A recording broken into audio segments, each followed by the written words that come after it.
Supreme court की directions पर जो है वो मोनाल साइट जो है इसको डिसमेंटल किया गया है, डिमोलिश किया गया है और अब जो प्रोसेस चल रहा है वो डेब्रिस क्लियरेंस का प्रोसेस चल रहा है।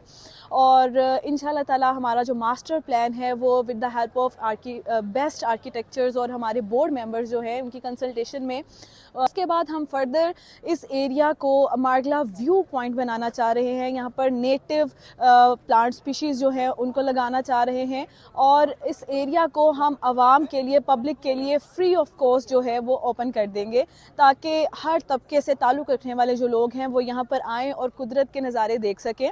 सो इसका नाम इसीलिए हम मार्गला व्यू पॉइंट के नाम से जो है वो इसको स्टार्ट कर रहे हैं और इंशाल्लाह ताला ये ज़रूर जब बनेगा तो आपको यहाँ पर लोग पिकनिक करने के लिए आएंगे। उसके अलावा यहाँ पर जैसे लोग आएंगे तरोताज़ा होंगे और उनको एक ताजगी का एहसास होएगा, फ़िज़ा अच्छी हो जाएगी। ज़ाहिर है जब मोनाल था यहाँ पर बहुत ज़्यादा ट्रैफिक का रश होता था, रात को बहुत ज़्यादा लाइट्स होती थी जो कि वाइल्ड लाइफ को बहुत ज़्यादा डिस्टर्ब कर रही थी। प्लास्टिक पोल्यूशन बहुत ज़्यादा थी। सैनिटेशन सिस्टम सारा ड्रेन किया जा रहा था, सीवरेज पीछे पार्क में। अब ये चीज़ें जब ख़त्म हो जाएंगी तो पोल्यूशन भी रिड्यूस हो जाएगी काफ़ी हद तक और इंशाल्लाह ताला ये एक बहुत अच्छा कदम है।